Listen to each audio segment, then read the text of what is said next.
Hi friends, எல்லோரும் எப்படி இருக்கீங்க? இன்றைக்கி நல்லா காரசாரமான கலர்ஃபுல்லான காடை கிரேவி தாங்க செஞ்சுருக்கிறேன்.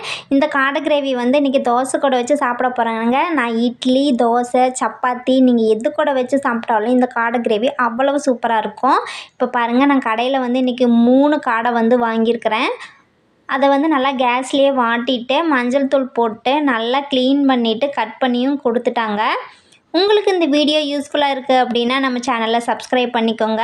உங்கள் ஃப்ரெண்ட்ஸுக்கு யூஸ்ஃபுல்லாக இருக்குது அப்படின்னா ஷேர் பண்ணுங்கள் வீடியோவை. பாருங்கள், 3 கடையும் நல்லா க்ளீன் பண்ணிட்டாங்க.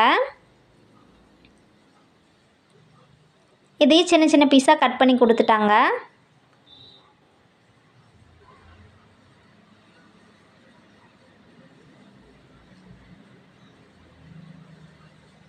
இது வீட்டுக்கு வந்தோடனே நானும் ஒரு டைம் கல்லுப்பும் மஞ்சள் தூளும் சேர்த்துட்டு நல்லா க்ளீன் பண்ணிட்டேங்க.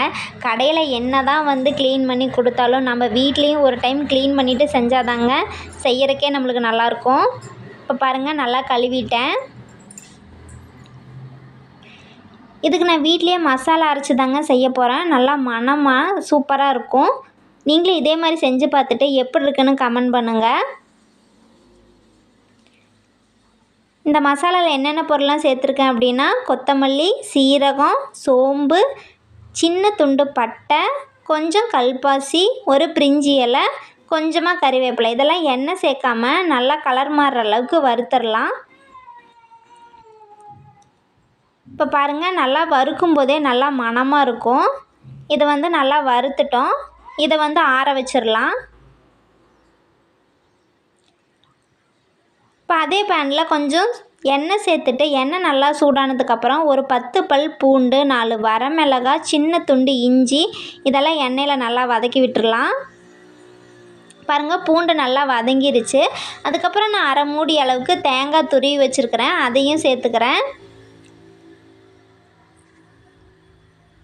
இதையும் மசாலா பொருளோடு சேர்த்து நல்லா ஆற வச்சுட்டு மிக்சியில் சேர்த்துட்டு அரைச்சி எடுத்துருவோம்.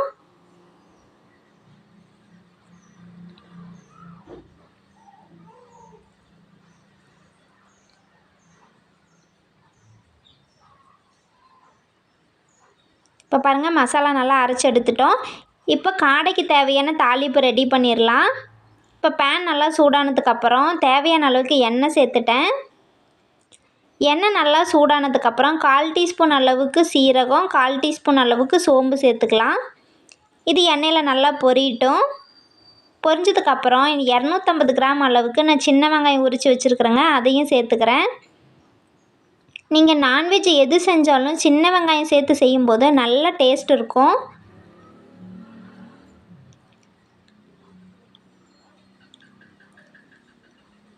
இப்போ பாருங்கள், இந்த வெங்காயம் நல்லா கலர் மாதிரி வர அளவுக்கு வதக்கி விட்டுடலாம்.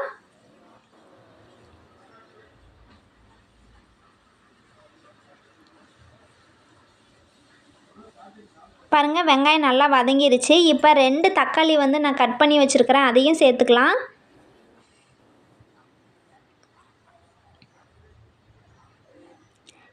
தக்காளி வதங்கணுங்கிறதுக்காக நான் கொஞ்சமாக உப்பு சேர்த்துருக்குறேங்க.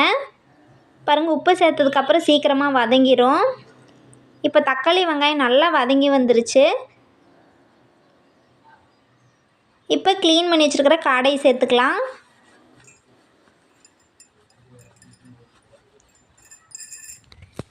இப்போ இதை நல்லா கலந்து விட்டுடலாம்.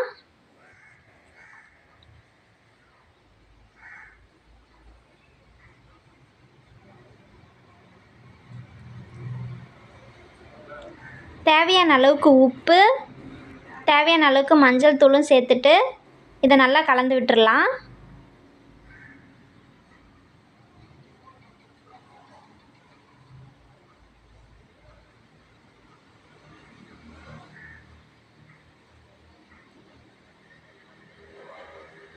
பாருங்கள், இதெல்லாம் நல்லா கலந்து விட்டதுக்கப்புறம் அப்படியே ஒரு தட்டு வச்சு மூடி வச்சிடலாம்.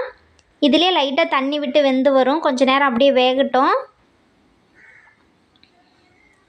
இப்போ பாருங்கள், லைட்டாக தண்ணி விட்டுருக்கா, கொஞ்சம் நல்லா வெந்துருச்சு. இப்போ நம்ம அரைச்சி வச்சுருக்கிற மசாலாவை சேர்த்துக்கலாம்.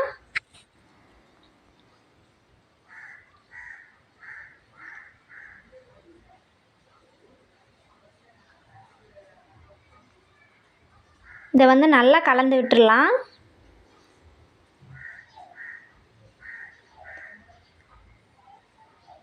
நான் கலருக்காக காஷ்மீரி மிளகாத்தூள் சேர்த்துருக்குறேங்க.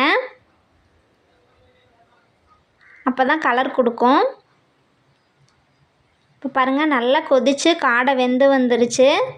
இதை நல்லா கலந்து விட்டுடலாம். பாருங்கள், நல்லா மணமாக காரசாரமான காடை கிரேவி ரெடி ஆயிடுச்சு.